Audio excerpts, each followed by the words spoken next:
Pessoal, eu já dei start na gravação da web aula ao vivo de hoje, tá? Antes da gente iniciar a nossa aula, eu vou compartilhar com vocês as diretrizes aqui do Senai Unidigital, tá bom? Sempre bom a gente estar reforçando aqui as regras.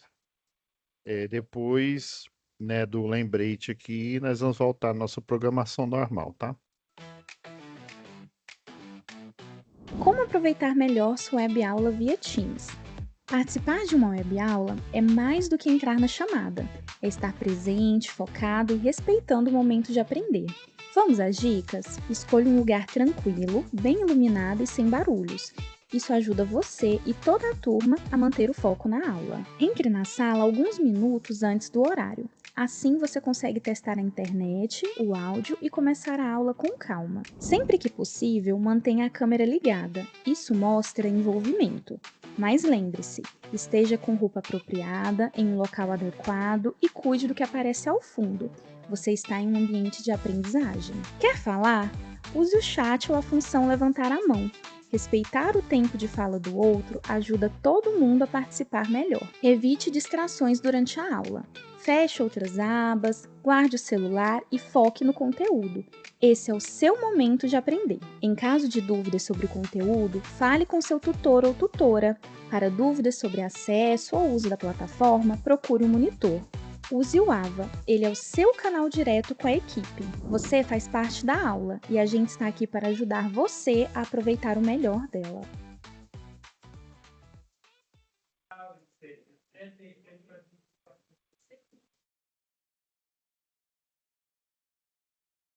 Compartilhar aqui nossa tela.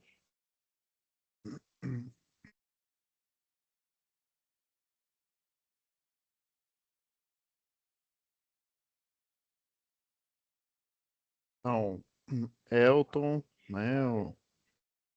Semana passada nós tivemos o workshop, tá? Então, posso beber água aqui, mas ainda a garganta tá ruim ainda. Nós tivemos o workshop, né? Que foi na quarta passada. Foi a semana inteira, né? Espero que vocês tenham gostado aí da experiência. Geralmente nós temos dois aí por ano, né?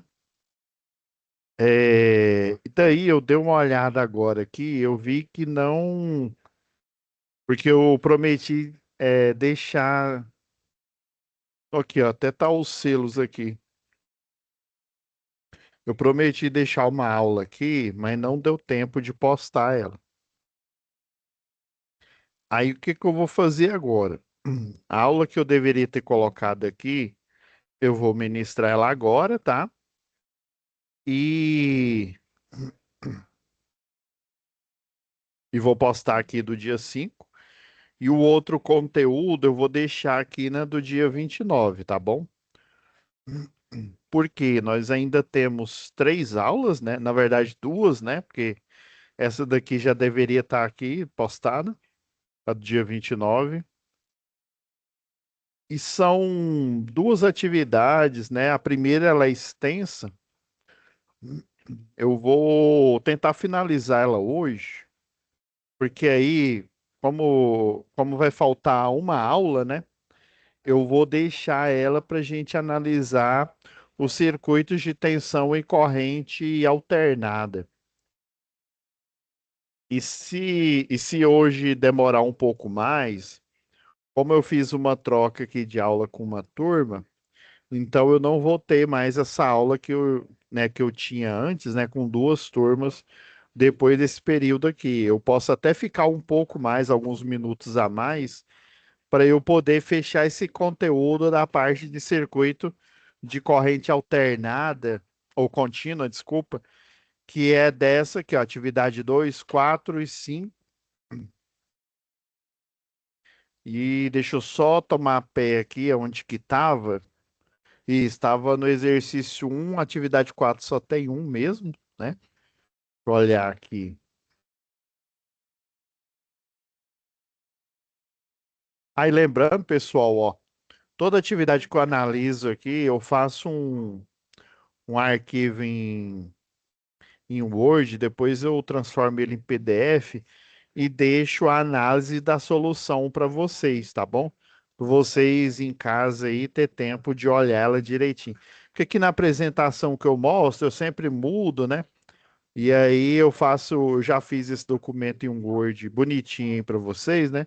Que aí ajuda até vocês entenderem a solução. Tem um exercício aí que ele é grande, eu vou tentar chegar até ele hoje aí, tá bom? Porque se eu não conseguir, o que é que eu vou fazer?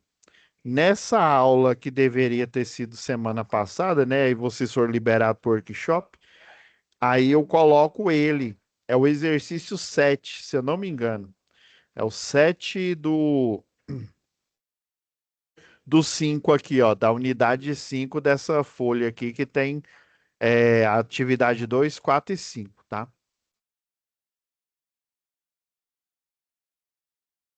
Vou só tomar pé dele. Foi, foi esse exercício aqui, ó. Foi o relatório, né? Que foi a última aula. Isso mesmo, ó.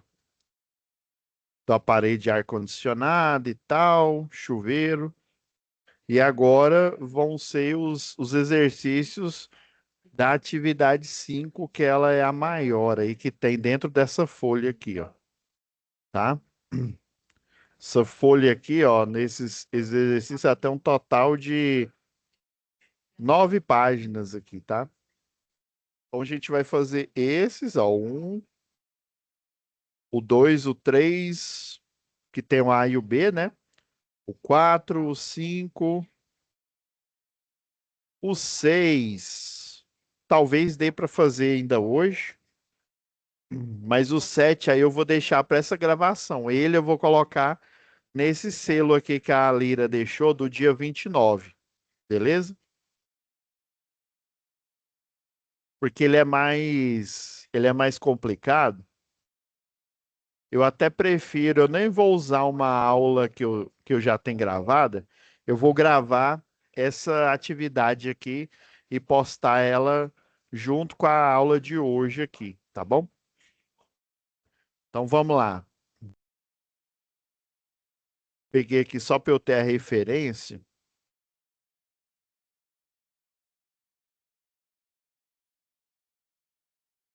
Compartilhar aqui, cadê? Teams.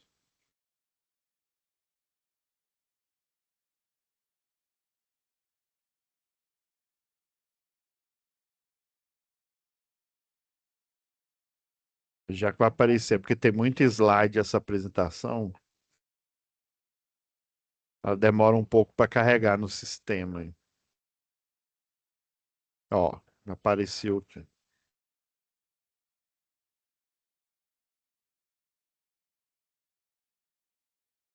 Deixa eu ver em que página que eu estava. Na 30.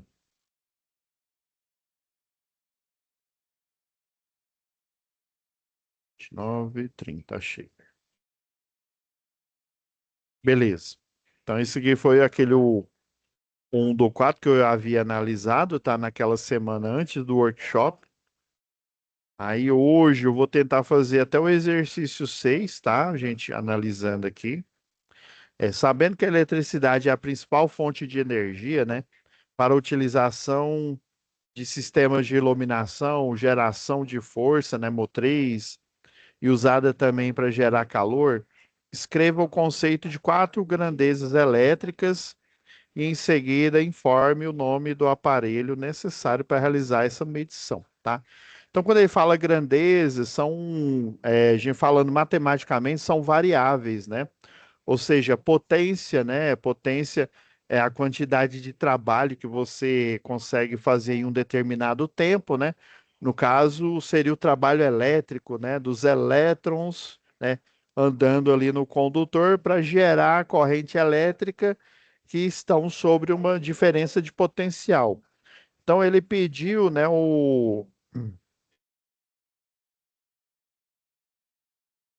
Quantas que pediu aqui? 4 grandezas, tá? Aí eu escolhi 4 aqui, mas necessariamente, tá, pessoal? as que você escolher, eu escolhi as mais assim fundamentais que o eletricista, mas principalmente o eletrotécnico e o engenheiro eletricista utiliza no dia a dia, tá? Escolhi a tensão. Na verdade, eu até escrevi errado aqui. Deveria ser DDP, né? É porque existe o potencial, tá? E o potencial elétrico, ele lá na. É porque assim, na eletricidade nós temos o estudo da eletrostática, tá? Ou seja, o estudo dos elétrons, né? Ante um campo eletromagnético é, uniforme, tá? É, e a eletrostática, ela fala sobre as forças, né? Por exemplo, as linhas de campo, que o polo positivo ele tem linhas de campo de afastamento, né? E o polo negativo tem linhas de campo de aproximação. Então, por isso que um corpo ali carregado de carga negativa, ele consegue atrair um corpo com carga positiva, tá? E detalhe, uma coisa que ela passa batida na maioria dos cursos, né? Espero que pelo menos no curso de física não passe, é que nós estamos estudando, a matéria chama eletricidade, tá? É, o elétron, ele, por exemplo, quando eu falo que um corpo está negativo, quer dizer que, vamos supor, o cobre, né? O cobre ele tem o número atômico dele é 29. Para eu dizer que um átomo de cobre ele está carregado negativamente, ou melhor dizendo, um corpo, né? Uma esfera formada por cobre, né? Está carregada negativamente. Eu estou querendo dizer que ele tem mais elétrons. O cobre, na situação dele, vamos dizer assim, estável, né? Que ele tem 29 elétrons na sua eletrosfera e ele tem 29 prótons, tá? Então, o normal dele é ele ter esse equilíbrio de carga, ou seja, ele não vai ser positivo nem negativo, ele vai ser neutro, né? Agora, quando ele está carregado negativamente, quer dizer que ele vai ter 29 prótons, mas ele vai ter mais elétrons do que 29. Sei lá, estou chutando aqui, 28, 40, né? Então aí eu falo que esse corpo está carregado negativamente, porque ele tem mais elétrons do que o original, né? Que o normal é ele ter 29 elétrons na sua camada de valência, tá? Agora, quando eu digo que ele está carregado positivamente, aí já é o contrário. Eu tenho menos que 29 prótons ou elétrons, tá? Então, se eu digo que uma esfera de cobre está carregada positivamente, quer dizer que essa esfera tem menos elétrons, né, do que os 29, né, de cada átomo ali. Então, sei lá, tem 18, tem 15. Então, ela está carregada o quê? Positivamente. Então, esse conceito de positivo, na verdade, elas vão estar carregadas negativamente. Só que uma vai estar mais negativa que a outra. Aí a que está mais negativa, nós chamamos de negativo. A que vai estar menos negativa, ela é chamada de polo positivo, tá? É uma coisa que tem que ficar clara aí. Aí a tensão, né, ou diferença de potencial, entre dois pontos. Aí, quando eu falo dois pontos, eu posso dizer que é entre a fase e o neutro, por exemplo. A fase nossa aí do sistema elétrico de potência da nossa tomada tem 220 volts. Então, ela tem um potencial elétrico, ela tem a tensão de 220 volts. Agora, o neutro, ele tem a tensão de 0 volts, ou seja, ele não tem nenhum volt, nenhum potencial elétrico. Então, a diferença de potencial vai ser entre os 220 e o 0 volts, que vai dar uma DDP de 220, tá? É porque tensão ela depende do meio, né? Do meio ali. O meio, quando eu falo, é o condutor, o metal ali, né? Ele depende da distância dos elétrons, depende do raio, né? Do raio atômico ali, do elemento ali. Tem tem algumas especificidades lá da física, né? Aí a diferença de potencial, que no caso eu falei que é a tensão, mas é DDP, tá? É a diferença de potencial entre dois pontos. A unidade de medida é o volt, tá? E o aparelho usado para medir essa tensão é o voltímetro. Na verdade, nós chamamos esse aparelho de multímetro, porque ele faz vários tipos de aferições, né, em um único aparelho. Ele mede a tensão, né, no caso, quando você seleciona ali no dial dele, do multímetro, para ele medir tensão, aí nós chamamos ele de voltímetro. Aí eu preciso medir corrente elétrica, então, corrente elétrica, né? Aí eu mudo para ele fazer essa medição de corrente elétrica e por aí vai. Uma outra grandeza que eu acho importantíssima, né? Do mesmo jeito que a tensão ou a diferença de potencial é importante, um outro conceito aí é o conceito de corrente elétrica, né? É o fluxo ordenado de elétrons que passa por um material condutor por unidade de tempo. Então, quando eu tenho uma DDP, tá? Uma DDP entre a fase, aqui está a fase,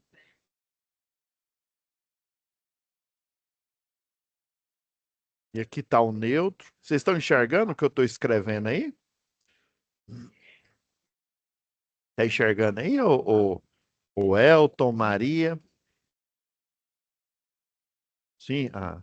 É porque eu não sei Sim. porque tem uma configuração aqui que na hora que eu tiro a gravação, tudo que eu escrevi aqui some. Eu não sei o que que eu tenho que fazer aqui. Depois eu vou dar uma olhada nas configurações. Aí eu até imaginei, será que os alunos na hora da aula não enxergam o que eu estou fazendo aqui? Mas enxergou bem aí, né? Obrigado, viu? Aí você tem a fase, né? Que ela tem 220 volts e o neutro que tem um potencial zero, né? 0 volts. Ou seja, não tem nenhum potencial elétrico.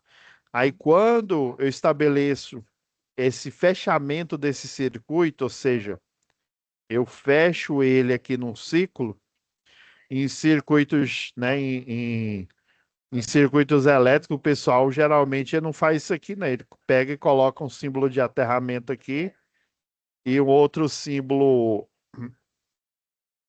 para dizer que quando eu aterro aqui, né, é como se eu estivesse fazendo o circuito aqui, né, o fluxo. E aí esse fluxo de corrente ele vai se dar do maior para o menor potencial, ou seja, da fase de 220 para o neutro de 0 volts. Aí vai haver uma formação de é, elétrons, né? Ou seja, esses elétrons dessa seção transversal aqui do condutor, eles vão estar viajando por unidade de tempo, né? A corrente elétrica é uma variação de quantidade de carga por unidade de tempo, que ele fala aí, né? Essa quantidade de carga é a quantidade de elétrons, tá? Lá na física, lá a gente chama de quantidade de carga, que é o número de elétrons vezes a carga, eles chamam de universal do elétron, né? Que, se não me falha a memória, é 1,6 vezes 10 a menos 19, é um número bem pequeno, Coulomb, né? Que é o número fundamental aí de um elétron, né? A carga elétrica é de 1,6 vezes 10 a menos 19 coulombs, né? É um número bem pequeno mesmo, tá? Quando você multiplica por um número que é uma potência de 10 aqui, porque isso aqui é a notação científica, né? Uma potência de 10 com número, um expoente negativo, quer dizer que você está dividindo, né? Dividindo por é, 1, né? E mais 19 zeros, né? Só para vocês terem uma ideia, 6 zeros já é 1 milhão, né? Então é muito mais, é um valor extremamente, né, grande. Você está fazendo a divisão de 1,6, né? Por esse valor aqui, vai dar um valor muito, mas muito pequeno mesmo, tá? A carga unitária de um elétron aqui. Então, essa unidade medida é o ampere, né? Unidade medida para corrente elétrica, o aparelho usado para medir, né? É o amperímetro. O amperímetro é igual eu falei, é o multímetro, você seleciona ele para aferir corrente elétrica e aí ele vira o amperímetro. Geralmente, quando é circuito de tensão alternada, nós utilizamos o alicate amperímetro, por quê? Porque a corrente elétrica, para você medir ela, ela tem que passar dentro do aparelho. O aparelho, né, o multímetro, ele tem uma resistência que chama resistência de desvio, a resistência shunt. Só que aí você tem que ter valores ali de resistência, né, que consegue dissipar essa corrente elétrica. Então, não é qualquer nível de corrente que os aparelhos conseguem medir. Agora, quando você coloca ele no alicate, né, o alicate, na verdade, ele é uma garra aqui, ó, e dentro dela ela tem um núcleo, ele é um transformador chamado transformador de corrente. Tanto que na hora que se abre a garra do alicate, ele tem o metal aqui, ó, que vai entrar em contato com a outra parte da garra, outro metal. Aí na hora que você fecha o alicate aqui, ó,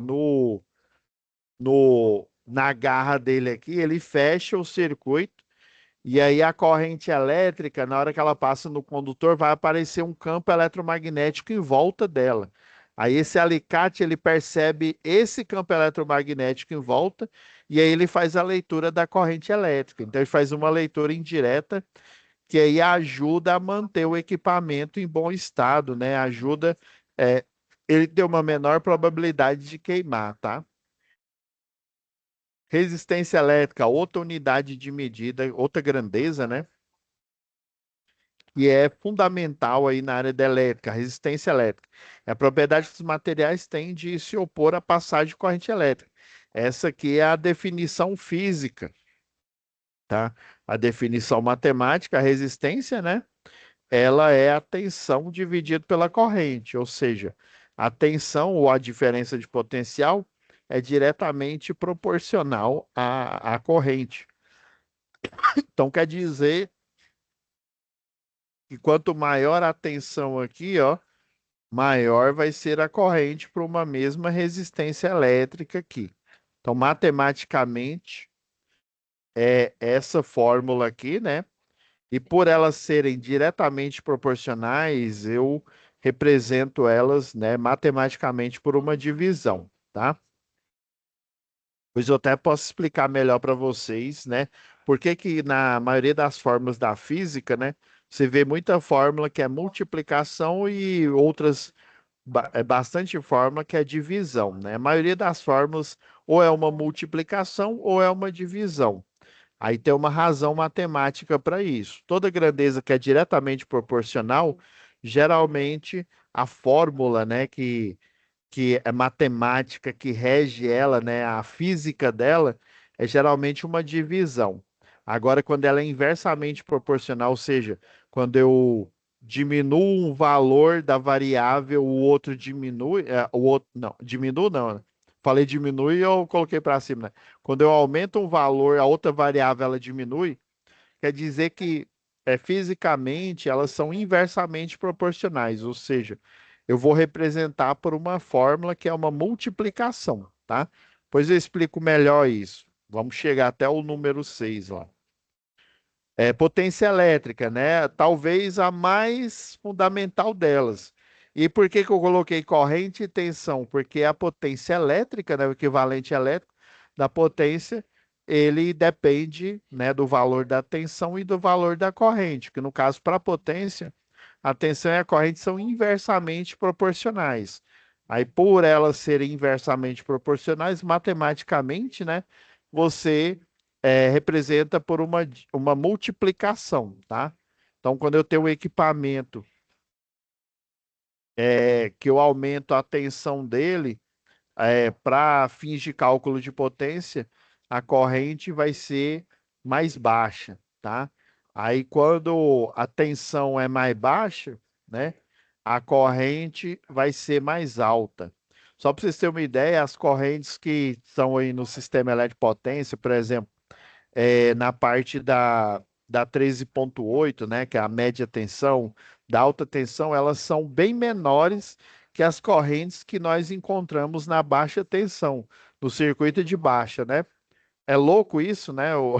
Geralmente, por exemplo, se você tem um chuveiro de 4.400 watts, tá? E aí você faz o projeto dele para uma tensão monofásica de 220, a corrente vai ser menor para um local que a tensão é 127 volts, porque eles são inversamente proporcionais. Para dar os 4.400 aqui, né?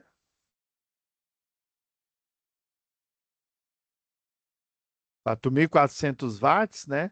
Aqui é 220 volts vezes 20 amperes, tá? Aí lá onde é 127 volts, eu vou colocar o 110 aqui, ó. 110 volts. Aí a corrente, por ela ser inversamente proporcional, ela vai ser maior, vai ser 40 amperes para uma mesma potência. Uai, professor, eu achava que. Ah, então quer dizer, ó, só para vocês terem uma ideia. Aqui, se eu usar a regra lá da NBR 5410, o disjuntor para esse circuito aqui, ele tem que ter 5 amperes a mais do que a corrente total. Ou seja, esse disjuntor vai ser de 25 amperes. Já o disjuntor para esse circuito aqui, ó, ele tem 5 amperes a mais do que o total, então ele vai ser monofásico de 45 amperes. Então quer dizer que o disjuntor para um circuito, né, onde é 110 volts, ou seja, a tensão é praticamente a metade da tensão monofásica nossa aqui, né? Ele vai ser maior. Por isso que eu falei que quando eu tenho grandezas inversamente proporcionais, eu represento elas matematicamente, né, fisicamente, como uma multiplicação, tá? Isso é uma razão matemática, né? Uma razão física para eu construir as fórmulas, né? A gente pensa, né? Eu mesmo achava assim, né? Que um certo dia, sei lá, o Isaac Newton acordou, né? E falou: Moisés, força é igual a massa vezes aceleração. Shazam! Não é assim. Queria eu que fosse assim, né? Mas não é, Elton. Queria eu se fosse assim, mas não é assim. Existe uma análise matemática, existe uma análise física, né? A partir disso, não é gritar Shazam, não é falar Moisés, não, tá? Vamos para o próximo aqui, ó. Baseado, né, em conhecimentos, assinale. Essa daqui é uma de VOF lá no livro de você, lá na folha de tarefa, né? Baseado em seus conhecimentos, assinale a alternativa que representa o comportamento dos capacitores e indutores quando submetidos à corrente alternada, tá? Então, ó, capacitância é propriedade de dispositivo elétrico ou de um circuito, né? Se opor à variação de corrente, ou seja, a passagem de corrente alternada. Não, tá? Isso que na verdade é o do indutor. Vamos ver a letra B. O indutor tem como propriedade básica a oposição que se manifesta a variação de tensão. Também não, é ao contrário. Vamos ver a letra C aqui. Capacitores são elementos bastante comuns, né, em circuitos retificadores. Sim, sim. É... Dado sua capacidade de estabilizar as oscilações em função do campo eletromagnético produzido por ele. Não. Por exemplo, que ó, o capacitor, pessoal, a capacitância, né, seria fisicamente, né, a quantidade de carga e ela vai gerar uma diferença de potencial, ou melhor dizendo, um potencial elétrico em volt. Então você tem uma quantidade de carga, né, em Coulomb, né, o famoso 1,6 vezes 10 a menos 19 Coulomb, né, vezes a quantidade de elétrons. Vamos supor que eu tenho, sei lá, 10.000 elétrons ali, né, dentro daquele corpo metálico, e ele vai gerar um potencial elétrico, né, sei lá, vai gerar um potencial elétrico, uma carga estática de tensão. Estou chutando aqui, ó, 50 volts, por exemplo. Então, o capacitor aqui, ó, ele está falando função de campo eletromagnético. Já o indutor, pessoal, já o indutor é diferente, ele vai ter a formação de uma variação de corrente elétrica, tá? Ó, capacitores e indutores, vamos ver a letra D aqui. Capacitores e indutores são elementos que armazenam energia de forma de campo magnético e tensão elétrica, respectivamente. Você está falando que o capacitor armazena forma de campo magnético? Não, é o contrário, viu? E o indutor na forma de tensão. Na verdade, é o contrário. A letra E, né?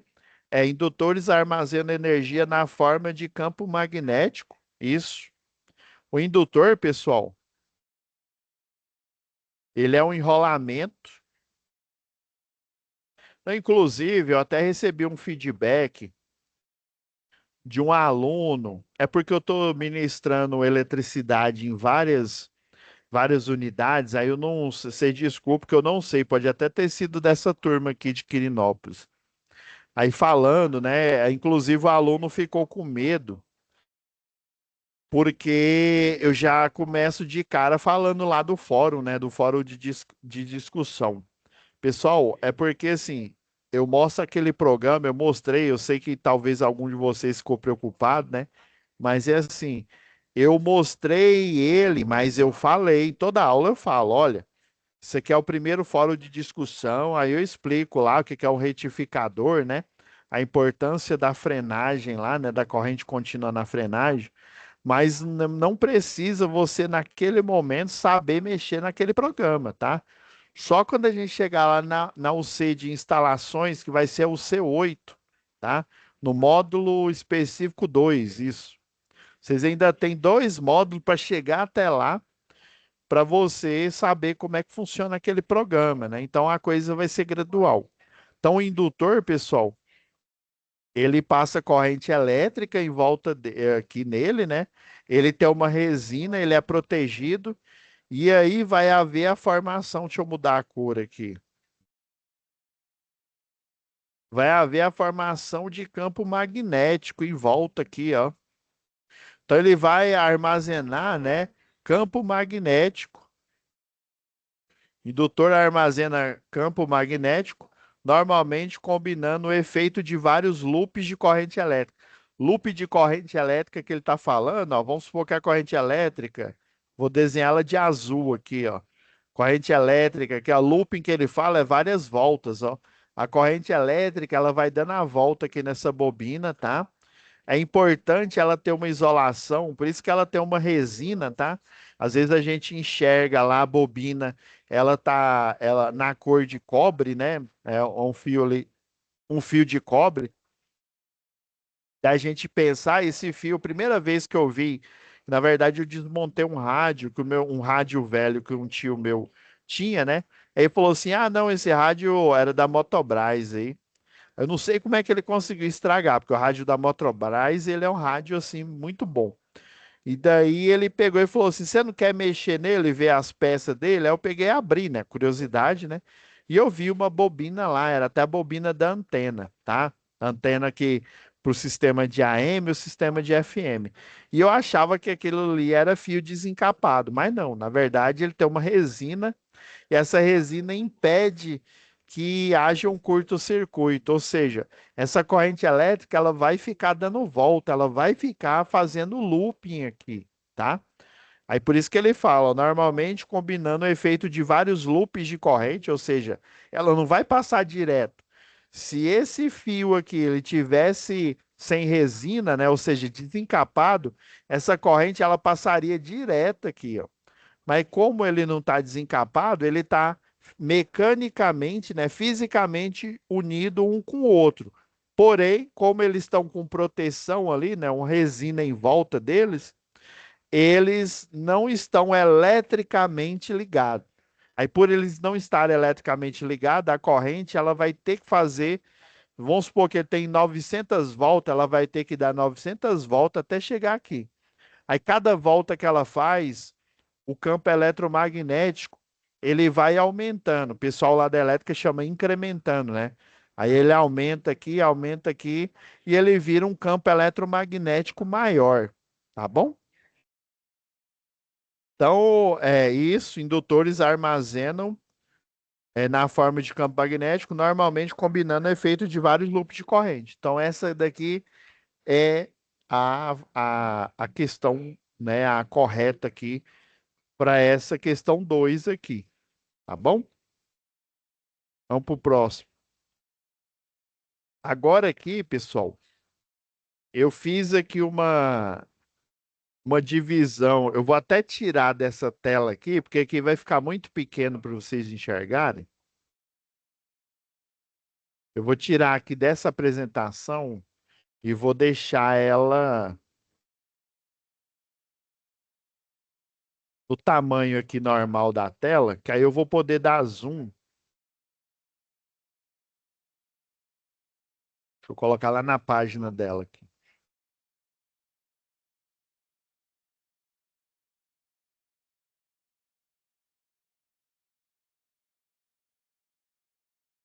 Deixa eu.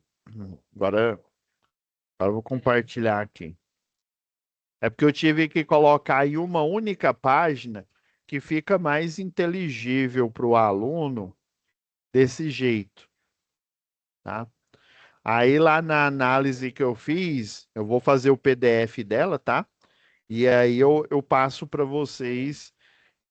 Aqui eu deixei vamos dizer assim, o mais é, simplificado possível. Deixa eu até aumentar aqui, dar um zoom aqui maior. Eu usei um programa aqui que a gente desenha os circuitos para não ficar, porque antigamente eu percebi, pessoal, que vocês têm a dificuldade, ainda mais eu fazendo meus desenhos todo garranchado aqui, né? Eu percebi que o aluno não entendia muito bem. Então, ó, você tem esse circuito, eu acho que eu até deixei a folha aqui aberta.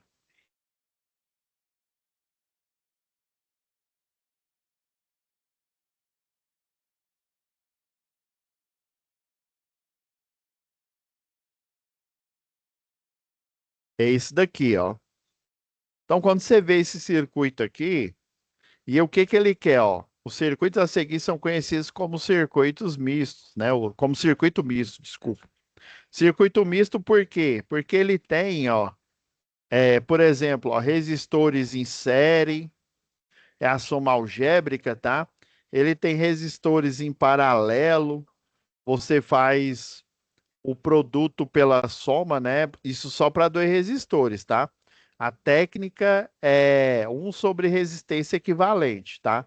Mas tem como a gente fazer um atalho aqui.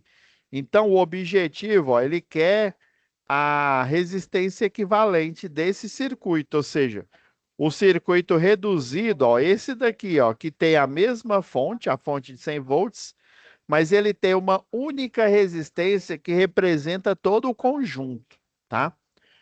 Daí, pessoal, como nós temos pouco tempo de aula, né, 1 hora aí, né, e eu vi que se a gente tivesse umas 13 aulas para essa UC aqui, não é normal ela ter ela ter só 5 aulas, tá? Aí dava para gente aprofundar bastante nesse exercício. Aí por isso que eu fiz aqui de maneira simplificada, eu fui até desenhando aqui, né? Então que estratégia você tem que fazer, né? Eu fui desenhando para ele caber nessa folha aqui, ó. Eu fui desenhando ele e redesenhando depois de fazer os cálculos para vocês entenderem a lógica. Então, o objetivo é eu reduzir o circuito para eu achar a resistência equivalente dele. Então, aqui, ó, eu identifiquei aqui, ó, o resistor o R5, R8, tá? Eles ligados desse jeito aqui, eles estão em série. Então, como é que você acha a resistência equivalente dele? Você faz a soma algébrica, 20 mais 48, ó, deu 68, beleza? Agora vocês viram aqui, ó, que esse segundo circuito que eu desenhei, ó, ele já é uma evolução dele, ó. Ele já não é mais o resistor 5 e o resistor 8. ele é o resistor equivalente de 1, que é o somatório desse aqui, ó.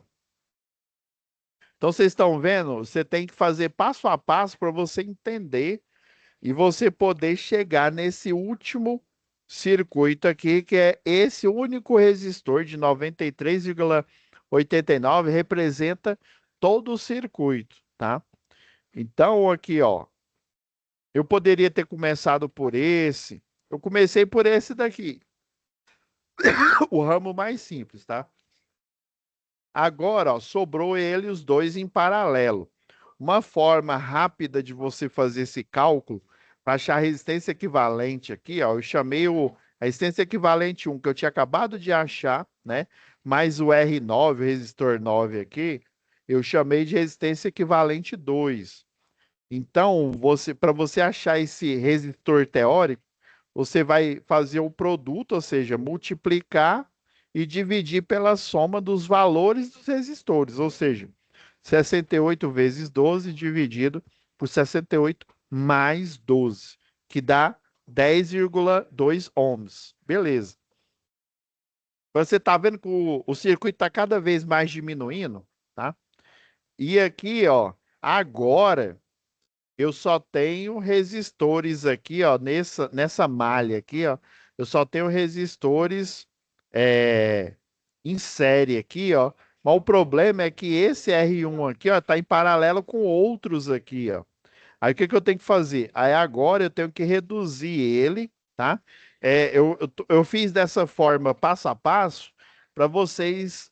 Eu poderia fazer tudo ao mesmo tempo, né? Mas às vezes, dependendo aqui, né? Eu sei que o pré-requisito do curso de técnico aqui é você ter o segundo grau completo, né? Ou seja, no segundo grau a gente vê essa matéria aqui, eletricidade, pelo menos o circuito de tensão e corrente contínua, né, que é a eletrodinâmica, tá? Depois que a gente estuda eletrostática, a gente já vai para eletrodinâmica. Só que aí leva um tempo para você, né? O ideal seria a gente fazer vários exercícios, né? Mas assim, eu peguei a forma mais didática possível. Inclusive, eu pedi orientação aqui para as analistas. Nós temos analistas pedagógicas aqui, né? Tem a Marajane, que ela é analista aqui do Unidigital, né? Daí ela falou assim, ó, a forma mais pedagógica é você quebrar o exercício em pedaços aí, né? Ela até me deu essa dica aqui, ó, aproveitar e agradecer a professora, né, a analista nossa que é a Marajane, né, a pedagoga aqui, que ela falou, olha, faz o seguinte, coloca o exercício no slide na tela inteira, que aí o aluno, na hora que você está ministrando a aula, ele vai ver, né, o exercício todo e vai seguir nessa lógica aqui, ó, da esquerda para a direita. Achei interessante, achei bastante didático. Aí você está vendo que o circuito está cada vez mais diminuindo, ó. Agora aqui, ó, resolvi pegar o R3 e o R4, eles estão em paralelo. Aí o cálculo é o quê? É o produto, ó, tá vendo? Ó, R3 vezes R4 dividido por R3 mais R4. Só que aí, ó, eu já aproveitei aqui, ó, aumentei só um pouco a complexidade para vocês entenderem aqui, ó.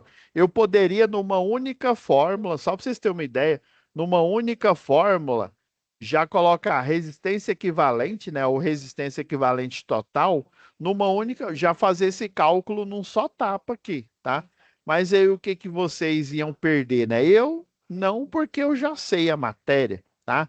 Mas o que que o aluno vai perder? Ele perde o raciocínio, né? Ele vai, como é que, ó, o professor fez uma fórmula aí, gritou Shazam e Eureka, apareceu o resultado? Não, né? Aqui a gente tem que entender o raciocínio por trás aqui. Então, ó, sempre você vai pegando os resistores que estão em paralelo, em série aqui, ó. Aí eu fiz uma fórmula mais elaborada aqui, ó. Eu peguei esses dois que estão em paralelo, por isso que eu coloquei aqui o parêntese aqui grande, ó, e o resultado desse daqui eu vou somar com R7, que é de 25 ohms, ó. Então, esse aqui, ó, vamos pegar, fazer ele aqui rapidão, ó, só para a gente ter uma perspectiva melhor aqui, ó. O... Esse daqui, ó, 60 vezes 100, tudo isso dividido, né, por 60 mais 100. Aí deu 37,5. Então, ó, 37,5 mais 25, né? Que agora, ó, o resultado desse que está em série, que eu nem chamei ele de resistência equivalente a alguma coisa, né? O resultado desse, mais esse resistor que vai ficar em série com o resultado dele, eu chamei ele de resistência equivalente 3, tá? Aqui eu já adiantei um pouco o cálculo aqui, ó. Deu aí 37,5, né? Mais 25. Opa, coloquei mais duas vezes. Mais 25. Que aí deu o quê, ó? 62,5. Beleza? Agora, você está vendo que eu diminui mais o circuito, ó. Agora, tudo isso aqui, ó, ficou em paralelo com o R2, ó. Aí, de novo, ó, o R2 aqui, ó, tá em paralelo com o R3, tá com o REC3, né, que é o equivalente 3. Só que agora eu posso matar eles com a cajadada só, né? Como dizia um professor meu, matar um coelho com uma caixa d'água só. Olha, não é cajado, né, professor? Aí a gente falou isso, ele falou assim, ó, o coelho é eu que tô caçando, eu mato ele do jeito que eu quiser. Eu desculpa, só quis dizer, né, professor? Então aqui, ó, você pode aplicar essa técnica nos três ao mesmo tempo, mas toma cuidado, tá? Você poderia, até teve um aluno que já fez esse exercício, ele fez esses dois aqui em paralelo, produto pela soma, depois o resultado desse, ele fez de novo o produto pela soma. Não tá errado, viu? Só que eu resolvi aqui, ó, aplicar o conceito de resistência equivalente em paralelo. Se eu fosse fazer aqui a fórmula direitinha aqui, ó, o R1, o R2 e o R3, eu vou desenhar aqui, tá? Esse daqui, ó. Só para vocês verem aqui, ó. Aí um sobre, eu chamei ele de RE, resistência equivalente 4, né? REC 4. Tá vendo? Ó, o tanto que minha letra é ruim, né? Por isso que eu digitei que eu achei mais bonito. Aí é 1 sobre resistência equivalente 4, né? Os inversos, né?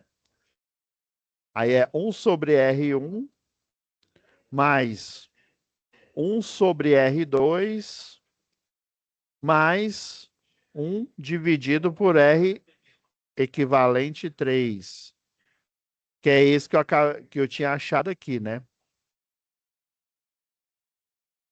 Professor, então como é que eu coloco na igualdade aqui, ó? Ó, só para vocês entender aqui. Professor, como é que eu isolei o REC 4? Ele virou 1 sobre o somatório desses aqui. É mais ou menos o seguinte. Faz de conta que essa equação complexa aqui, ó, eu vou falar que o resultado de 1 sobre R1 mais 1 sobre R2 mais 1 sobre resistência equivalente 3 é igual a A, tá? Agora, ó, 1 sobre resistência equivalente 4 vai ser igual a A. Tá vendo que eu não tenho mais somas, né? Igual a. Como é que eu isolo esse resistor equivalente 4 aqui, ó? O que está dividindo, eu passo para cá multiplicando.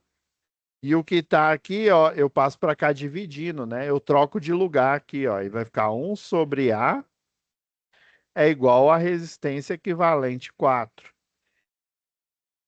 Isso daqui não é a mesma coisa de eu dizer isso aqui, ó. Resistência equivalente 4 é igual a 1 sobre A. Agora, quem que é A? É 1 sobre R1 mais 1 sobre R2 mais 1 sobre R3. Ou seja, isso daqui. Ah, uai, professor, nunca tinha pensado nisso. Geralmente, isso daqui é o pessoal da matemática, né? E o pessoal da física, né? Eu, como tenho a formação mais abaixo do que eles, né? O pessoal da matemática lida com muita abstração, tá? Métodos algébricos, né? E o pessoal da física, ele pega os fenômenos físicos e traduzem no método algébrico, tá?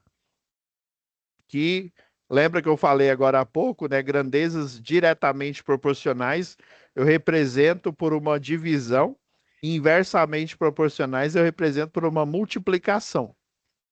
Então, esses métodos algébricos aqui, quando você faz um curso de matemática, um curso de física, você treina esses métodos aqui dentro da lógica matemática e dentro da lógica física, tá? Então, para você chegar a esse nível, né? Como diz meu sobrinho, para chegar nesse nível Super Saiyajin Blue, né? A gente tem que fazer vários exercícios desses daqui. Beleza? Agora vocês entenderam por que que eu já coloquei, ó, a resistência equivalente 4 é um sobre o somatório deles. Sempre quando você tem do lado da equação, né, da igualdade, uma equação aqui, né, mais complexa e não dá para eu isolar e eu quero isolar essa daqui, por exemplo, ou eu queria, vamos supor que aqui fosse outra, sei lá, seria uma variável, né, não seria um número, né? Seria seria c dividido por rec 4 aqui, né? Aí o que que eu faço? Eu pego essa equação gigantesca, chamo ela de uma única variável e manipulo. Inclusive o sistema elétrico de potência, né? Ele utiliza várias técnicas, né? Chamado de teorema de Thevenin, das malhas, teorema de redes, né? É o teorema de Norton, para você calcular a corrente elétrica de qualquer circuito. Pensa, o sistema elétrico de potência, ele utiliza computadores, né? Utiliza o sistema escada e ele encontra os valores desses circuitos em tempo real, ou seja, a um clique, né? Na hora que você seleciona o computador lá, o sistema supervisório, você já acha o valor dele instantaneamente. Para você fazer isso no algoritmo, ou seja, no programa, né? Que você faz, sei lá, em linguagem C, linguagem Python, Rust e por aí vai, né? JavaScript, você precisa traduzir essas equações aqui, esses métodos matemáticos de matriz determinante, para ele achar esse valor instantaneamente, né? Porque senão, o, a, a, por que que o computador é preferível no lugar de um ser humano? Um ser humano, ele é mais inteligente que um computador. Na verdade, o computador, o apelido dele, ele é um burro, só que rápido.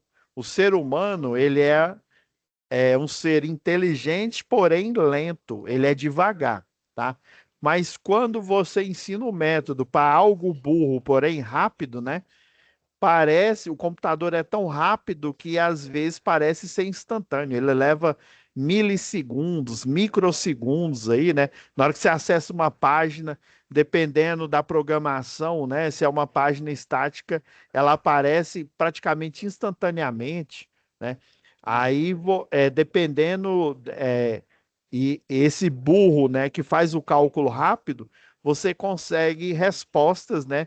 Respostas instantâneas aí, né? Por isso você tem que é, é, condensar todo esse conhecimento na forma de um programa. Por isso que nesse curso aqui a gente analisa, são alguns exercícios, mas são exercícios chaves que nos leva a raciocinar mais sobre isso, né? E poder, depois, quando vocês estiverem trabalhando aí, né, como eletrotécnico, ou até mesmo depois que terminar esse curso, querer fazer, sei lá, uma engenharia da automação, ou engenharia elétrica, ou da computação, né? Aí vai do que você tem em mente aí, né? Você, no curso, sempre você vai aprender o básico, a base, tá? Porque sobre uma base forte você consegue edificar qualquer estrutura. E no caso, edificação aqui, eu estou falando do conhecimento, do seu projeto, né? O projeto é uma projeção, ou seja, é um cálculo, um desenho que você faz, que ele traduz todo um sistema mecânico, um sistema elétrico e por aí vai, tá? Então, fizemos a redução aqui, ó, ele virou esse único resistor. Agora tá fácil, ó.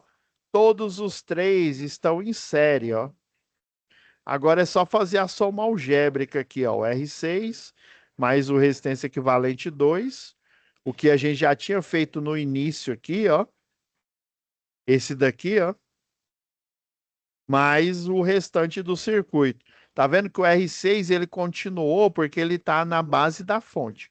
Para esse tipo de exercício que só tem uma fonte e várias malhas, esse é o método, vamos dizer assim, o método mais, não digo mais fácil, mas pelo menos mais inteligível para a gente entender como é que ele é feito. Beleza? O próximo aqui, ó. Circuitos abaixo são conhecidos como circuitos mistos, tá? De novo, eu fiz uma simplificação aqui, ó. Esse circuito aqui, ó, eu posso desenhar ele rapidão aqui, ó. Você concorda comigo que o resistor 4 e o resistor 5 está em série, ó. Ele vai virar 1, que é o resistor equivalente 1. O R1, o R2 e o R3, vocês concordam comigo que ele está em série, ó. Ele vai virar o REC 2, ó. Resistor equivalente 2. É só fazer a soma algébrica, ó. Aí dá 120. Esse de cima aqui dá 80 kilo ohms, né? Daí, na hora que você finaliza aqui, ó, vai ficar o quê? Vai ficar 3. Deixa eu desenhar aqui de um lado aqui, ó. Vai ficar o REC 1 em paralelo com o REC 2, né? Então, ó, REC 1, REC 2 em paralelo com o resistor 6, ó, o R6. Aqui a gente tem a fonte, né? E aqui, ó, a gente já tem outra matriosca aqui, ó. Que é esses resistores aqui, ó. Ambos, cada um em série, ó. Fechando o circuito aqui, ó. Tá vendo? A complexidade diminuiu. Aí agora, ó, eu posso chamar esses três aqui, ó, que sobrou. Por isso que é importante, pessoal, vocês terem, na hora que estiver estudando, ó, tem um caderninho desse aqui, ó. Caderninho para você fazer por isso que eu forneço para você, depois que a gente analisa a questão, eu forneço a resposta esperada, né, a análise do exercício, para justamente vocês refazerem entendendo como é que ele foi elaborado, tá? Então aqui, ó, ficou 3 em paralelo. 3 em paralelo é igual àquela questão que eu falei no exercício anterior passado, né? Chama o resistor, o REC 1, o REC 2 e o R6, né, de A, e aí fica fácil, porque 3 em paralelo é o quê, ó? Eu chamei ele de resistor equivalente 3, né? REC 3 é igual a 1 sobre REC 1 mais 1 sobre REC 2 mais 1 sobre R6, tá? Chama tudo isso aqui de A ou de B ou de C, né? Aí fica fácil, porque é uma variável apenas, né? Eu posso passar ela aqui dividindo e você vai chegar nessa equação aqui, ó. Então, fazendo aqui, ó, na calculadora aqui rapidão, ó, dá 38,7, tá? Agora, a gente tem que resolver essa complexidade aqui, ó, para diminuir no circuito para ele chegar num circuito que tem apenas um resistor, né? O R8 mais o R7 aqui, eu chamei de resistor equivalente 4. O R9 aqui, ó, tá em série, né? O R9 com o R10, ó, eu chamei a somatória deles, né? De resistor equivalente 5, ó, deu 115 ohms, tá? Então agora, esse circuito ficou menos complexo ainda, por quê? Porque ele tem a nossa fonte de 12 volts aqui, né? Agora, ele tem o REC 3, né? Estou equivalente 3, que foi esse aqui, é o 38, né? Que é aqueles três em paralelo, que estava aqui em cima. E ficou o REC 4, o REC 5. Ah, eu chamei o REC 6 aqui, ó. Eu peguei os dois resultados aqui, ó. Como eles aqui, ó, vai ficar dois em paralelo, né? porque era dois em série em cada ramo, em paralelo, né? Ambos em paralelo um com o outro. Aí agora que eu fiz a soma algébrica, eu transformei em dois em paralelo. Dois em paralelo é o quê? É o produto pela soma, ó. REC 4, né? Vezes REC 5, dividido por REC 4 mais REC 5, ó. Deu 63,14 quilo-ohms, tá? Agora sim, ó, ele ficou numa complexidade menor ainda, ó. Aí é o REC 3, né? Que é isso aqui tudo, ó. REC 3. Ixi, aqui ele tá com um negócio de geometria.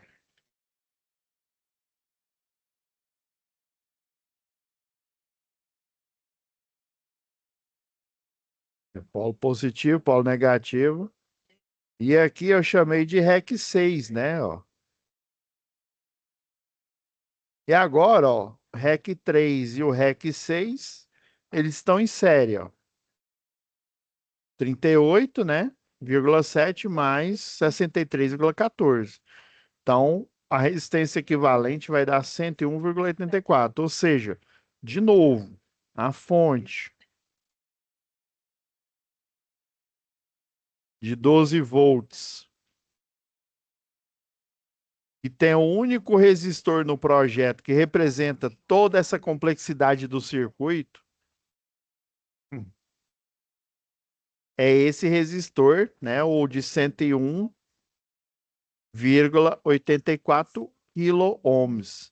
Ah, então quer dizer que se eu pegar um resistor com esse valor de 101,84, colocar ele em paralelo com uma fonte de 12 volts, ele representa esse circuito complexo. Por exemplo, vou, vou, vou passar uma visão, né? Vou dar um de Toguro aqui, pega a visão, né? A visão aqui para vocês. Imagine que esse circuito aqui, ó, da esquerda, ele, deixa eu apagar aqui, ó. Imagine que ele é uma placa-mãe. Ele é um circuito complexo. Imagine também que ele poderia ser o sistema elétrico de potência. Ele poderia ser uma subestação, sei lá, a subestação de lá de Itumbiara, e aqui poderia ser as cargas da cidade inteira ali de Itumbiara. Ah, eu tô chutando, viu? Eu tô falando que Itumbiara só tem uma subestação, mas isso é um chute, pode ser que ela tenha mais, né? Ah, então quer dizer que isso aqui seria a subestação que poderia ser a subestação que vem de uma linha de transmissão de, sei lá, 230 kV, e aqui seria cada cliente, aqui seria uma casa, aqui seria uma indústria, e por aí vai, circuito de iluminação. Isso. Que louco, professor. Então quer dizer que se eu fizer esse algoritmo, fizer o projeto lá, né?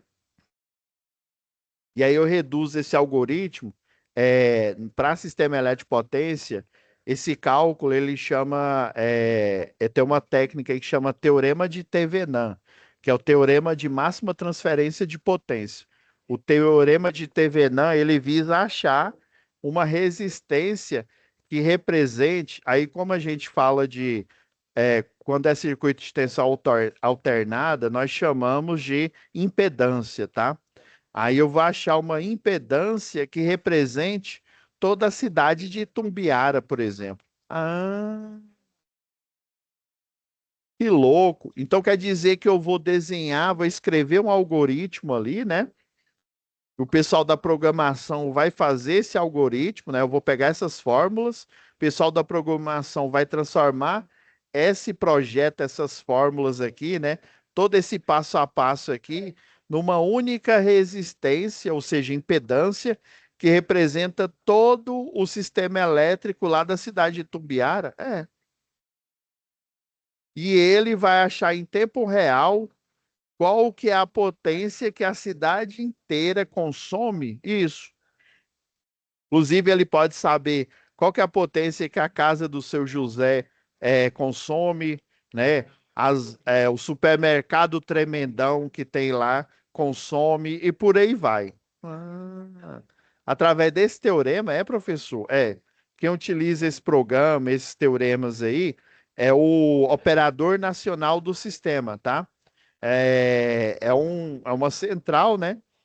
Que ela tem, né, um conjunto aí, né, de medidores, né, a parte aí de cálculo, um sistema maior que é um sistema que chama SCADA, né? É um sistema supervisório de aquisição de dados aí. Então ele pega todos esses dados utilizando instrumentos, né, transformadores de corrente para aferir, né, o valor da corrente, equipamentos para aferir o valor da tensão, que é um transformador chamado transformador de potencial. Aí ele faz essa aquisição de dados, né? O algoritmo sabe qual que é a impedância daquela cidade, né? Ou daquele estado e por aí vai, né? Ele pode reduzir tudo a um cálculo. Aí ele joga esse teorema de Thevenin e eu vou achar a resistência, né, ou a impedância que possibilita a máxima transferência de potência nesse sistema elétrico, tá? E aí eu vou utilizar um outro teorema que chama teorema de Norton.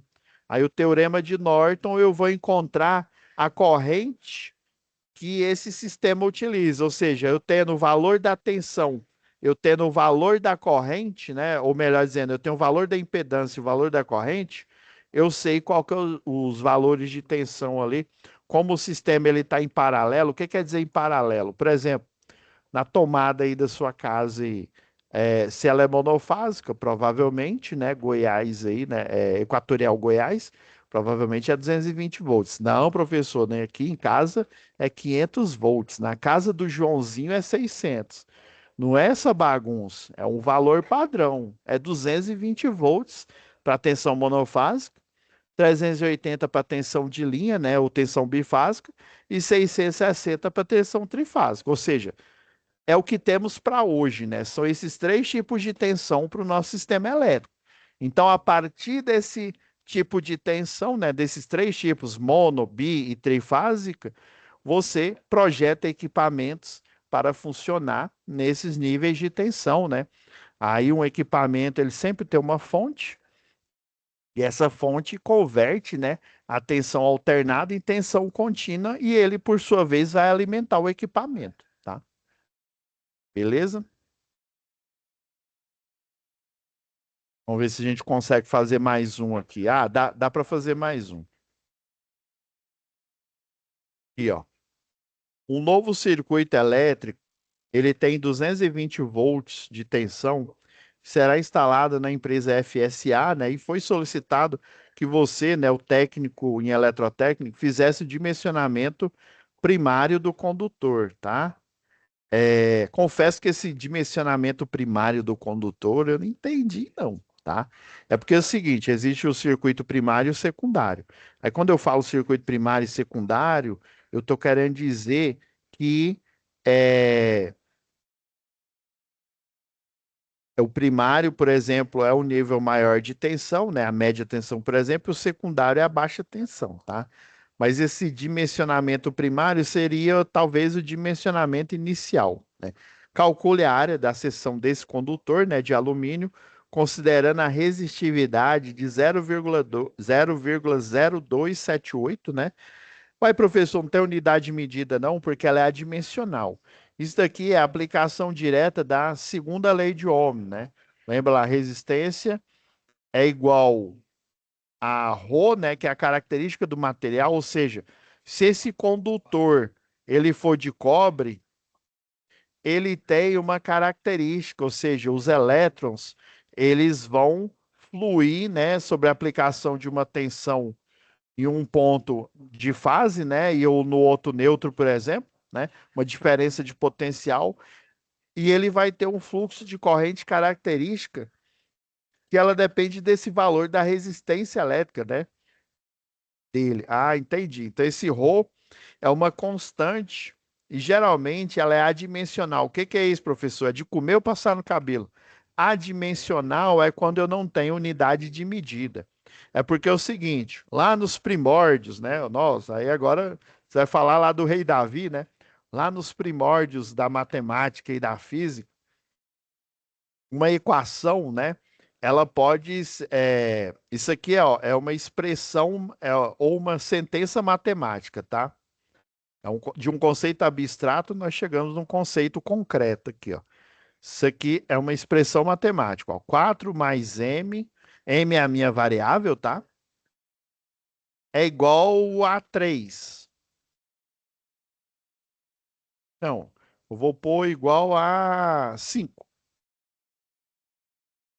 Então, isso daqui é uma equação, ou seja, é uma sentença matemática que tem uma igualdade. E ela pode ser classificada como verdadeira se eu achar o valor de m correto, e pode ser classificada como falsa, né? Chama princípio do terceiro excluído. Toda sentença matemática, ela pode ser ou verdadeira ou falsa, tá? Ah, não tem um valor intermediário ali, né? Igual a física quântica, né? Meio pedra, meio tijolo. Não, não tem isso não. A matemática, falando de equações, essa sentença matemática, ela pode ser verdadeira ou falsa. Não existe um terceiro valor lógico para eu qualificá-la. Ah, entendi, professor. Então, se ela for verdadeira, o M aqui, ó, ele tem que ser igual a 1, né? Porque 4 mais 1 vai ser igual a 5, né? Ou seja, 5 é igual a 5, ó, verdade. Agora, se eu disser que, sei lá, m é igual a 2, né? 4 mais 2 geralmente vai dar 6, né? Então, 6 é igual a 5? Não, isso é falso, tá? Então, uma equação, no caso, a segunda lei de Ohm, ela é uma equação aqui, ó. Cada valor aqui, ó, o valor da resistência, o valor do comprimento do condutor, a bitola, né, que é a área da seção transversal do condutor, ele tem um valor e ele tem uma unidade de medida. A unidade de medida do comprimento, por exemplo, pode ser em metros, da bitola aqui pode ser milímetros quadrados, né? A bitola de cabo geralmente é assim, né? Resistência elétrica em ohms. Agora, esse ρ aqui, por que que ele é adimensional? Porque esse ρ, lembra que eu falei que ele é característico do cobre, né? Então, somente o cobre ele vai ter esse valor específico que é esse daqui, ó, 0,0278, tá? E por que que ele não tem uma unidade de medida? Porque no final das contas, quando eu isolo o ρ aqui, a característica do material, você concorda comigo, ó, que a área da seção transversal passa para o outro lado, passa multiplicando, né? Ela está dividindo, passa multiplicando. O comprimento que está aqui, ó, multiplicando com o ρ passa dividindo, né? Vai ficar dividido por L igual a característica do material. Aqui nós chegamos em um tablô semântico. Tablô semântico nós estudamos lá em lógica, né? Aí nós temos vários tipos tem o De Morgan, modus ponens e por aí vai, né? Professor, você está falando inglês para mim, calma. Só para você entender. Então, numa equação, né? Por que que o cobre ele tem um ρ, né? Que é esse valor aqui. Por que que o alumínio tem um valor diferente? É porque existe um único valor que esse material assume em que ele vai ser verdade. Aí a gente volta à origem lá da matemática, que é uma sentença matemática, ela pode ser classificada como verdade ou falso, né? Verdade se nós acharmos o valor da variável, né, correto, né, que é o 1, ou falso se a gente achar qualquer outro valor que torna ela falsa, né? Ou seja, uma afirmação, né? 6 não é igual a 5, né? 5 é igual a ele mesmo, né? O princípio da identidade, né? Você é você, né? Você é único, né? Mesmo que você tivesse um irmão gêmeo, você, logicamente, né, numa representação, né, da lógica e da programação, né, você tem uma identidade, né? Não existe outro igual, né, a você. Pode até ter semelhante, mas igual, né? Semelhante aí seria, no caso, um gêmeo, né? Ah, professor, então quer dizer que por isso que nessa equação aqui, ó, então quer dizer que o pessoal da física, ele faz vários testes, ele pega vários fios de cobre com vários tamanhos, né, vários comprimentos e várias bitolas e faz esse cálculo aqui, aí ele chega num valor que é esse valor que representa todo o condutor de cobre. Ah, que aí ele chega no Rho, né? Ah, entendi. Não, louco, né, professor? Beleza. Isso aqui é só para a gente abrir um pouco a mente aqui, né? Abrir as portas da percepção aqui para a gente entender. Porque às vezes, né, a gente fica pensando assim, física, química, é só eu decorar um monte de fórmula e Shazam, né? Eu sei física, eu sou um físico, eu sou, sei lá, eu sou aquele cara lá do universo narrado, né? Acho que ele não é nem físico, né? Ah, não, ele é físico, né? Eu sou o professor Douglas agora, eu sou um físico. Não, não é assim, né? Eu decorar um monte de fórmulas mostra que eu tenho uma memória fotográfica, né? Mas eu entender essas fórmulas, entender qual que é a interação matemática, a interação física dessas fórmulas, me faz entender a teoria, né? Me faz entender a eletricidade e por aí vai, né? E toda vez que você está. Acho que vai dar para fazer só mais esse exercício aqui. Toda vez que você está fazendo um exercício de física, pessoal, quando você está vendo que tem muita informação aqui, ó. Cada vez que você lê uma informação, ó, isso aqui você aprendeu lá no pré, ó. Um novo circuito de 220 volts, você vai anotando, ó, 220. Ele falou que tem um comprimento de 90 metros aqui, ó. Ele falou que passa uma corrente de 50 amperes e ele falou que a característica desse material, o Rho dele, né, é 0,0278. Então, o método de resolução de problemas aí, clássico da matemática e da física, principalmente quando você tem um texto aí, você ir anotando o que que você tem e o que que está pedindo. Ele quer o quê? A área da seção transversal. Então, através aqui dessa equação aqui, ó, eu posso isolar a área da seção transversal, ó. A área da seção transversal vai dar o quê, ó? Vai dar o L, né, o comprimento, vezes o ρ dividido. Esse ρ tá estranho, né? Nossa, fiz ele igualzinho, né? É porque a letra grega aqui, né?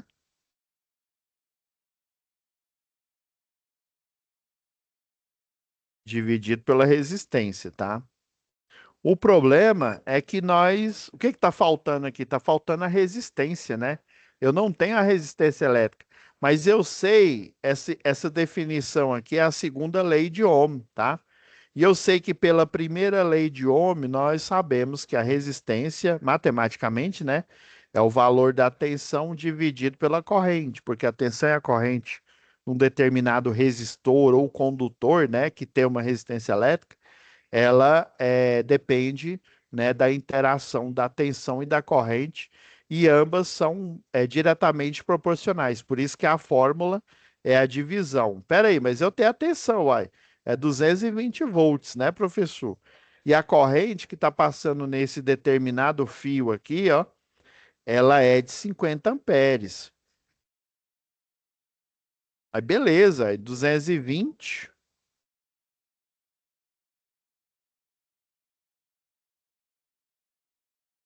dividido por 50, ó, vai dar 4,4. 4,4 o quê? Ohms. Nossa, esse ômega meu ficou igual a minha cara, né? Ah, entendi, professor. Ah, então agora ficou fácil. Eu tenho um comprimento que é 90 metros, né? Então, o comprimento é 90 metros. O ρ, ele é característico desse condutor. Ah, ele fala que é de alumínio, ó. 0, então, nos livros de física, nas tabelas aí, tem as tabelas do prontuário de condutores, ele mostra esses valores aqui, tá? Quando a gente faz projeto elétrico, nós precisamos saber a queda de tensão de um circuito. Ixi, eu fui fazer uma linha aqui, ele entendeu que eu estava querendo fazer uma pirâmide. O resistor a gente acabou de achar aqui, né? Que é 4,4. A resistência, né? Na verdade, né? Não é resistor. Porque ele, a gente concluiu porque ele está passando uma corrente de 50 amperes e ele está sobre uma DDP de 220 volts, né? Agora sim, dá para a gente achar a área da seção transversal, que é a pergunta dele aqui, ó. Ó, calcule a área da seção, ou seja, a bitola aí do condutor, né? De alumínio. Ah, beleza. Então vamos lá.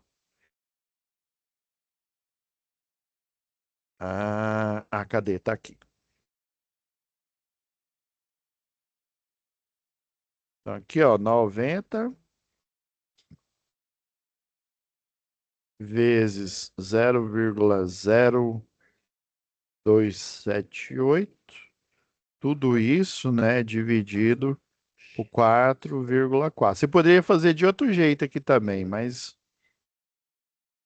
olha, ó, deu aproximadamente, né, 0,50. Se eu aproximar aqui, ó, como o terceiro algarismo é maior que 5, né? Então vai dar aproximadamente 0,57.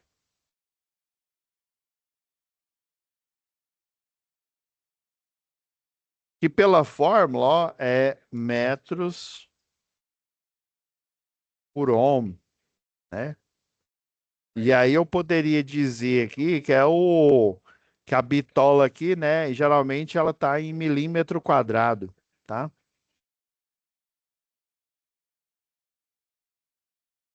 eu ver quantos exercícios que faltam. Eu tô no 4, né?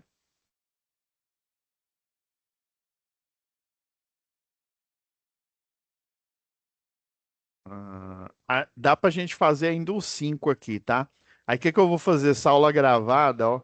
Eu vou falar do exercício 6 e do exercício 7, tá bom? Aí eu vou deixar ele no lugar da postagem da aula que seria da semana passada, que foi o workshop, tá bom? Aí eu vou deixar o 6 e o 7.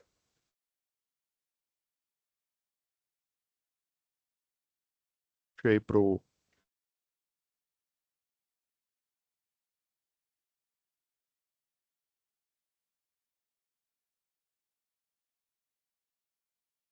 Aí deu diferente aqui, ué. O que eu perdi aqui? Ele falou que é uma queda de tensão de 2%.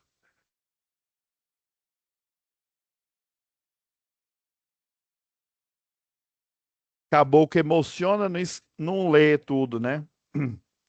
Sobre qual percorre uma corrente de 50 amperes para a queda de. Ele limitou a queda de tensão. A queda de tensão, ó, essa diminuição aqui, ó, de 2%, pessoal, é o seguinte. Deixa eu ver qual que é a tensão aqui de 220 volts. É o seguinte, um circuito elétrico, pessoal, você tem a alimentação, vamos pegar o circuito da nossa casa aqui, né? Aí a alimentação é o medidor de energia lá, né? O medidor em quilowatt-hora lá, né? Então ele vai alimentar todas as cargas da sua residência. E um detalhe, as cargas da sua residência, elas estão em paralelo. Como assim, professor? Em paralelo eu tenho a resistência da iluminação, tá? Das lâmpadas, eu tenho a resistência das tomadas de uso geral, e eu tenho o valor, geralmente a gente chama de impedância, das tomadas de uso específico, tá? E essas cargas, por que que eu posso dizer seguramente que elas estão em paralelo? Porque quando você liga a sua lâmpada lá né, no bocal lá, qual que é a tensão que está lá? Ela é monofásica, viu? Goiás, vai. Goiás é 220 volts, né? Então quer dizer que a tensão em cima do circuito de iluminação é 220 volts, que é igual à tensão de todas as tomadas de uso geral, que é 220 volts, que é igual à tensão de todas as tomadas de uso específico, considerando que cada um desses equipamentos de iluminação que vão ser acoplados na tomada de uso geral e tomada de uso específico sejam monofásicos, né? Então vai ser aplicado 220 volts, tá? Hum. E o Kiko, professor? Aí você faz um cálculo na hora que você está fazendo o projeto, que é o cálculo de queda de tensão. Quando você não tem um transformador próprio, ou seja, eu estou pegando energia lá direto do poste, né? Direto, melhor dizendo, direto do secundário do transformador da baixa tensão e alimentando minha residência, a queda de tensão permissível é de 5%. Quando eu sou um consumidor, ou seja, uma residência, por exemplo, né? Eu tenho que ter uma queda de tensão, ou seja, uma variação de tensão de 5%. Agora, se eu tenho um transformador próprio, né, eu sou uma indústria, por exemplo, eu tenho que ter uma queda de tensão de 7%. Ah, não estou entendendo ainda. Calma, vamos fazer uns cálculos aqui para a gente voltar a entender esse raciocínio aqui, ó. Então, ó, 5% aqui de 220, né? 5% não é 5 dividido por 100, que vai dar 0,05, né? Então, 220 volts vezes 5%, né? Que é 0,05. Ó, cuidado, não é 0,5 não, que aí seria 50%, tá? Metade. Dá 11 volts. Ah, professor, então quer dizer que 220 volts menos a queda de 5%, que é o que o senhor falou aí, né? Menos 11 volts, vai dar uma tensão de 209. Então, quer dizer, né? Como se diz, trocando em miúdos aqui, ó. Deixa eu diminuir aqui a tela. Pera aí, professor. Então, quer dizer que a tensão em cima do circuito de iluminação, em cima do circuito de tomada de uso geral, em cima das tomadas de uso, né, de uso específico, do chuveiro, por exemplo, ela tem que, se eu colocar o multímetro lá, né, entre o neutro e o retorno da lâmpada, ou entre, né, a fase e o neutro das tomadas de uso geral e das tomadas de uso específico, tem que dar pelo menos, né, uma tensão de 209 volts. Se ela der menor que 209 volts, você concorda que a diminuição, a queda, está maior que 5%, não é? Ah, então quer dizer que para os meus equipamentos funcionarem, né, com uma tensão dentro de níveis aceitáveis, então no multímetro, né, necessariamente não quer dizer que a tensão vai ser 220, mas se ela tiver até 209 volts, está aceitável. Se tiver abaixo desse valor, é sempre bom vocês anotarem e ter lembrar desse pensamento aqui. Ah, professor, agora eu entendi o raciocínio. Ah, agora, quando tem um transformador próprio, ó, isso aqui é o desenho do transformador, aqui é o primário, a média tensão, né? E aqui é o secundário. Aí, geralmente você representa ele por duas circunferências. A maior, que é o 13,8, né? kV, e a menor que, por exemplo, né, 220 volts. O monofásico. Aí geralmente você coloca assim, ó, 220 lá no equipamento, né? Você vai encontrar assim, ó, 220 barra 380. Então quer dizer, quando eu tenho um transformador próprio, sei lá, um transformador de 75 quilowatts de potência, a queda de tensão do transformador, né? Ou seja, para os meus equipamentos que estão em paralelo aqui, né? Iluminação, tomada de uso geral, tomada de uso específico, tem que ser de 7%. Ah, beleza, então vou usar o mesmo raciocínio, né? 220, isso considerando que ela é monofásica, tá? Se for bifásica ou trifásica, aí você tem que multiplicar pela tensão bifásica ou a tensão trifásica, tá? Toma cuidado com isso. É vezes 7%, né? Aí cuidado, não é 0,7, que aí seria 70%. É 0,07. A gente chegou que ele vai diminuir, se for 7%, ó, ele vai diminuir 15,4 volts. Então quer dizer que se eu é, tenho uma tensão total lá na ponta do, né, lá no, na bucha de baixa tensão de 220, até chegar nos meus equipamentos aqui, ó, menos 15,4, que dá 7, que é 7%, né? Se eu tiver uma tensão, uma queda aqui, ó, de 204,6 volts, tá aceitável para Equatorial Distribuição, né? Nossa concessionária de energia local. Entendi, professor. Aí agora voltando no raciocínio, você desculpa, viu? Porque eu fui obrigado aqui, eu não li o restante, né? Esse que é o mal aqui, eu não li o restante. Aí o exercício mudou de figura aqui, ó. Aí, ó, só a pergunta dele, ó. Para a queda de tensão máxima, não é a tensão de 200, qual que é a tensão lá? 220, não, viu? É para queda de tensão de 2%, tá? Então, ó, 2% é o que? 0,02, viu? Se fosse 0,2 seria 20%, tá? Então 0,2, tá? Ó, 2%, 0,02 vezes 220 dá 4,4. Aí agora sim, né? Usando a primeira lei de Ohm, 4,4 dividido por 50, aí a resistência daria 0,088 ohms, né?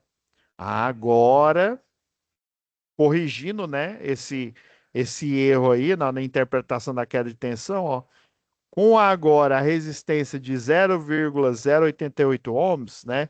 Aí sim, porque eu achei estranho aquela bitola que eu encontrei ali, né? Aí sim, ó, a bitola é de 28,43 milímetros quadrados, né? Ou metros vezes, metros por ohm, né? É o equivalente a milímetros quadrados aí. Então, um condutor seria um condutor de 30 milímetros, viu? É porque é o seguinte, ele maior, quanto maior a bitola, é porque é o seguinte, ó, esse condutor em específico aqui você não encontra no mercado. Se não me falha a memória, nós temos, eu não sei se é 29 milímetros quadrado ou é 30.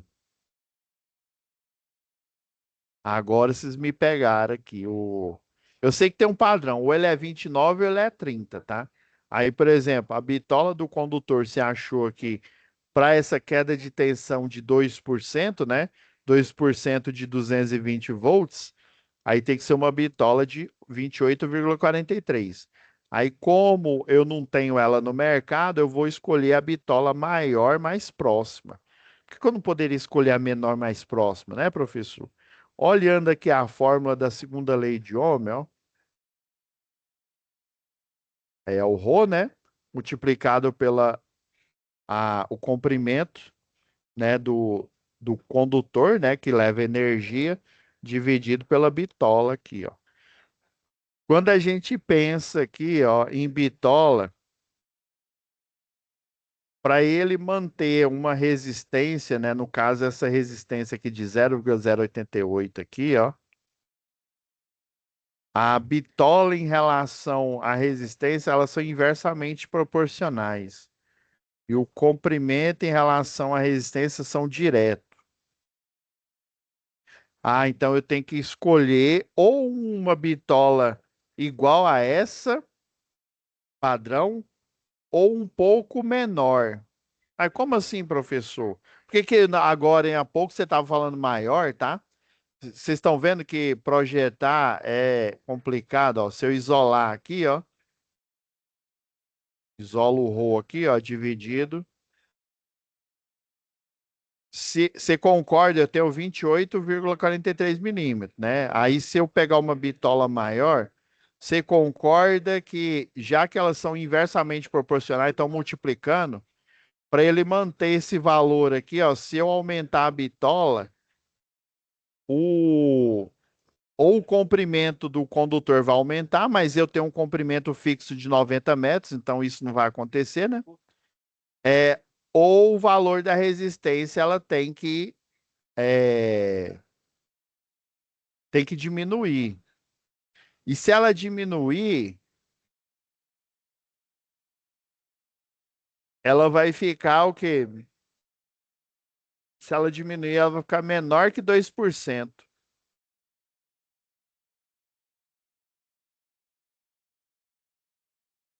Então tem que ser uma bitola maior mesmo. É, o meu primeiro raciocínio estava correto. Se eu aumentar a bitola, eu vou ter que, já que o comprimento eu não posso mexer nele, que ela é 90 metros, então você concorda que ele é uma constante, né? Na matemática o pessoal chama de CTE, né? Aí só vai sobrar o que para eu variar? A resistência, só que eu só posso ela 2%. Menor do que isso eu posso, ou seja, ela vai variar com certeza esse valor, vai diminuir, ou seja, vai ficar menor que 2%. Vamos supor que ela fique 1%. E 1% é bom, né? Não pode ultrapassar 2, né? E com certeza eu vou ter que escolher uma bitola maior do que esse valor, já que eu não tenho no mercado, né? Então eu poderia escolher uma bitola se tiver de 29 ou de 30, aí vai dar uma queda de tensão um pouco menor do que os 2%, mas estando igual a 2 ou menor, tá de boa, tá? Agora, se tiver maior, aí por isso que eu não posso escolher uma bitola menor do que essa. Vamos supor que a bitola padrão menor do que essa aqui é a de 20 milímetros quadrados, tá? Se eu escolhesse essa de 20 milímetros quadrados, o que que ia acontecer?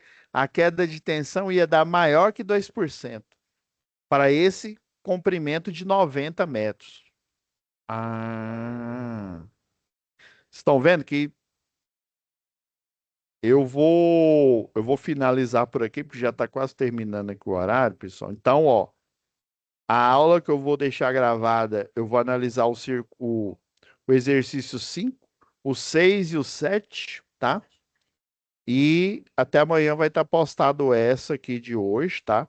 Como sexta, acho que é sexta aula, né? Só isso. Como sexta aula, tá? Aí os outros exercícios restantes aqui eu vou deixar para essa gravação aqui que eu vou postar para vocês, tá? E aí no próximo, no dia 12, eu vou falar desse exercício aqui, ó, da atividade um e 2 da SAP 2, que é para circuito de tensão e corrente alternada. Tranquilo? Então é isso, Maria Madalena, Elton, fica com Deus, tá? E até o nosso próximo encontro.